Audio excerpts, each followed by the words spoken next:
In the fall of 1440, crowds in the city of Na assembled to witness an execution that would echo through French history for centuries. The man led to his death was no ordinary criminal. He was Gilles de Rais, Baron of Brittany, Marshal of France, comrade-in-arms to Joan of Arc, and among the richest nobles in the realm. Behind the music-cold stone walls of his fortresses at Typhoses and Machical, investigators uncovered proof of organized horrors so extreme that even battle-hardened soldiers struggled to record them. Court documents would later reveal that over nearly 8 years, dozens of children disappeared into those strongholds and were never seen again. What could turn a celebrated hero of war into a calculated murderer remains one of history's most disturbing mysteries. The same hands that once raised a sword for France beside the Maid of Orleans had a ranged axe that the presiding bishop described as more savage than any Saracen or barbarian. As the prosecution unfolded its case, castle servants described scenes they had witnessed, systematic cruelty carried out with the discipline of a military operation. The royal chronicler Jean Chartier later wrote that the testimony caused such terror in the courtroom that many listeners could not remain inside. The rise of Gilles de Rais, from nobleman to war hero. Born in 1405 into one of Brittany's most powerful families, Gilles inherited enormous lands before he reached 16. His grandfather, Gilles de Rais, shaped him into a capable commander, instructing him in warfare and the arts of statecraft. By his early 20s, Gilles led his own troops, displaying tactical brilliance that drew the attention of the French crown. His fortune was immense. Contemporary accounts suggest he controlled more than 15 major castles and fortresses across Brittany and Anjou, along with estates that produced staggering yearly income. In 1427, Gilles entered the service of the Dauphins, Charles, the uncrowned king fighting to reclaim France from English rule. When a peasant girl named Jean appeared at Chinon claiming divine guidance, Gilles was among the commanders placed at her side. He fought beside her during the relief of Orleans in May 1429, leading cavalry charges that shattered the English siege. Witnesses recalled his fearlessness, his blue and gold banner always at the front of the attack. The coronation of Charles II at Rheims Cathedral in July 1429 marked the height of Gilles' glory. The king elevated him to Marshal of France, one of the highest military ranks in the kingdom. At just 24, he was fabulously wealthy and praised as a national hero. When Joan of Arc was captured by Burgundian forces in 1430, Gilles gradually withdrew from war. Music. The chronicler Persal de Cangy noted that after her execution in Rouen, the Baron Deers returned to his estates and disappeared from court life for years. Castles turned into chambers of captivity. Tiffauges and Machique castles became his primary residences, both located in the Louise region. Tiffauges, rising from a rocky outcrop above the Sea-Nantes River, was a massive fortress with walls nearly 3 meters thick. Its towers were joined by narrow corridors, and beneath them lay underground chambers originally built for storage and defense. Machique Castle, 40 kilometers to the west, was just as formidable, with fortified gates and a layout that allowed its inner rooms to be completely sealed off from the outside world. Between 1432 and 1440, Gilles reshaped these strongholds into something far removed from noble homes. He dismissed most of his hereditary servants and replaced them with hand-chosen staff loyal only to him through wages.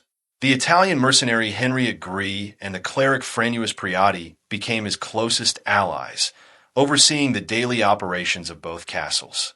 Strict rules were enforced.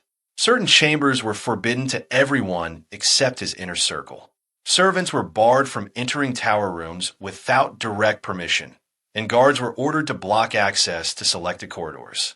The remote locations of Tiffauges and Machical suited Gilles' designs.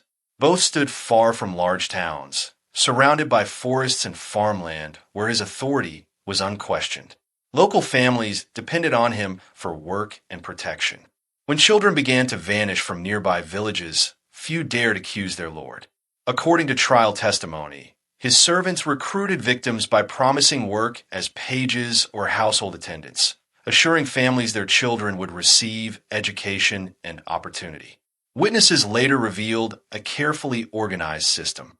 Gilles' agents, especially a woman named Lamefry, known locally as a recruiter, approached poor families offering positions for young boys. Parents were told their sons would learn courtly behavior and perhaps rise within noble households. The children were escorted to either Typho or Mashical, led through the main gates in daylight, and then taken to the restricted tower chambers where Chile waited.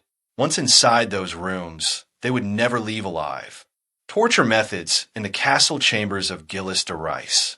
In October 1440, the trial of Gilles de brought forward testimony from his former servants that exposed the organized and deliberate nature of his crimes.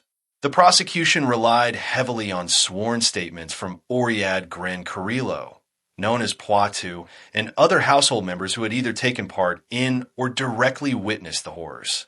Their accounts described a routine that had continued for many years. Children taken to the castles were led into designated rooms high within the towers, chambers that Gilles had prepared specifically for his purposes.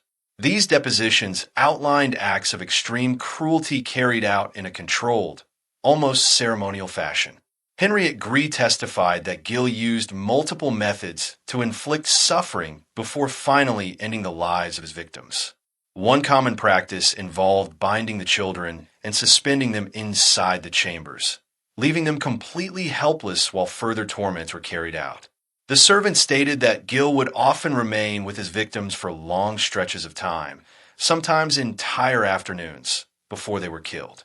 According to the trial records, suffocation was frequently the final act, though it came only after prolonged brutality.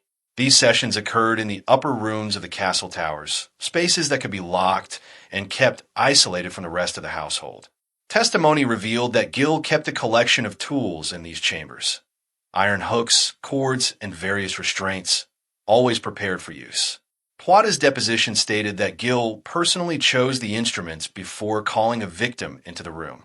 The servants explained that their role was to assist in restraining the children and later disposing of the bodies. They testified that Gilles showed no regret, treating these acts as part of his normal routine within the castle. One witness recalled that Gilles once claimed he took greater pleasure from these deaths than from any battlefield victory or worldly honor. The removal of the remains became a logistical task handled with chilling efficiency. At first, bodies were hidden within the castles, placed in chests or storage rooms. Later, under the cover of night, servants transported them elsewhere. Some were burned in the great fireplaces, reduced to ash that could be scattered. Others were buried in unmarked graves across the castle grounds or in nearby fields under Gilles' control. Trial testimony noted that castle chimneys sometimes released strange smoke late at night, and servants described the lingering smell of burning that drifted through certain areas of the fortresses. As the investigation progressed, the full scale of the crimes slowly emerged. When authorities searched Tiff's and Mashical in September 1440, they uncovered physical evidence that supported the servants' claims. Bone fragments were discovered in ash pits near the large fireplaces. Dark stains that could not be completely scrubbed from the stone floors spoke silently of what had occurred. Magistrates also recorded multiple locations where the soil had been recently disturbed, suggesting burial sites scattered throughout the grounds. Contemporary sources estimate that the number of victims ranged from 40 to as many as 200 children, though the true total will never be known. The trial itself focused on roughly 40 documented cases where witnesses could provide names, dates, and circumstances of disappearance. Jean Jartier later wrote that the number of innocents who died in those chambers surpassed what any man could endure to record.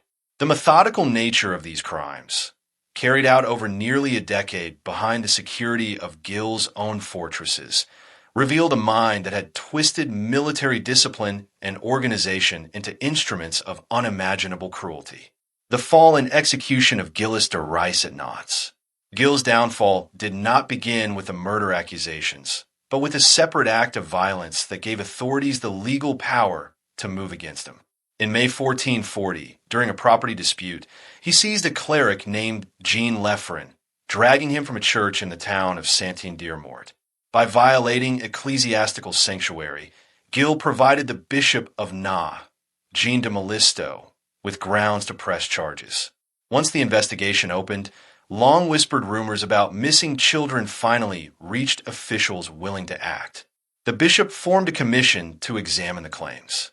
Investigators traveled to villages near Typhos and Machical, gathering statements from parents whose sons had disappeared after entering Gilles' service. A disturbing pattern became clear. Boys between the ages of 7 and 15 had been taken to the castles and were never seen again. Families were told their children had fallen ill or run away, yet no bodies were ever returned for burial. When this evidence was presented to Duke Jean-V of Brittany, the secular authorities joined forces with the church in prosecuting the baron. In September of 1440, ducal troops closed in around Tifa Castle and took Gilles de Rais into custody. At the same time, officers moved on Machical, detaining members of his household as well. The baron was then sent to Nah, where he was confined inside the Terre-Neuve, a towering fortress overlooking the Lyre.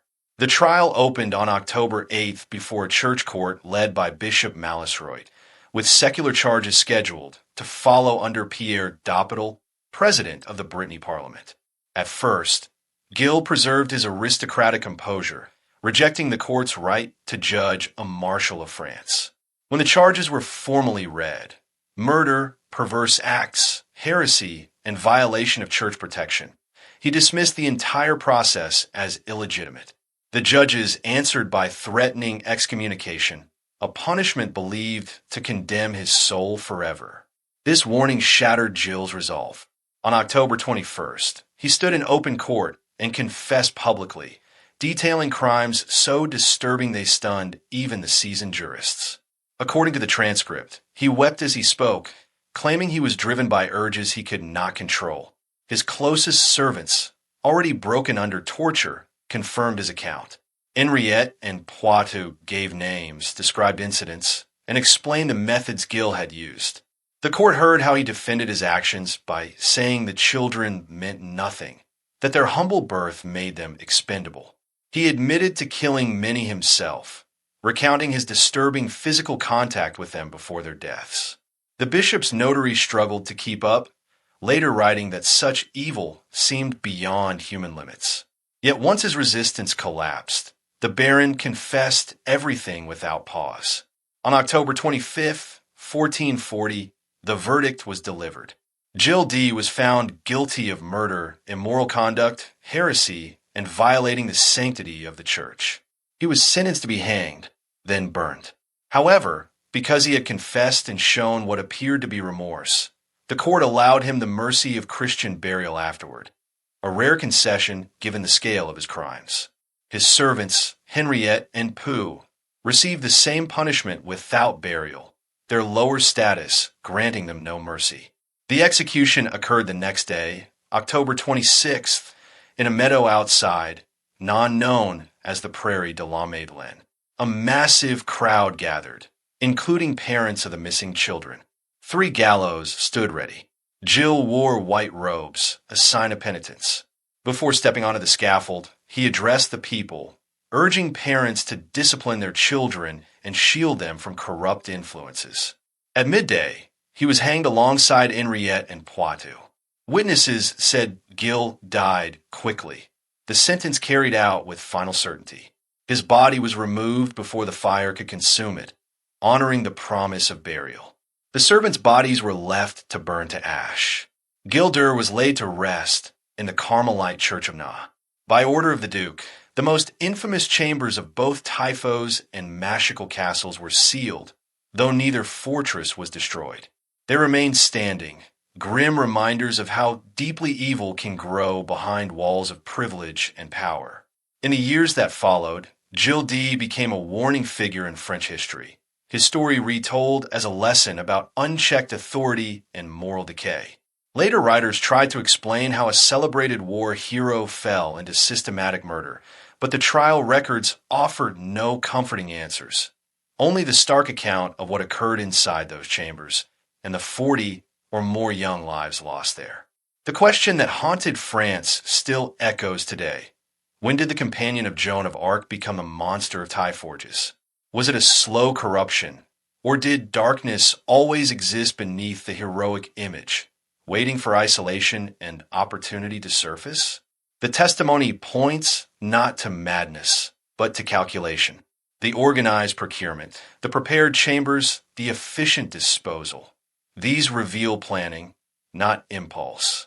If you had stood among those who celebrated Gilles de as Marshal of France in 1429, would you have suspected what was to come? Or does evil of this scale always hide in plain sight until it is too late? The gallows at Prairie de la Madeleine delivered justice's final word. But the castles at Typhoses and Michel still stand, their stones holding memories history can never fully erase.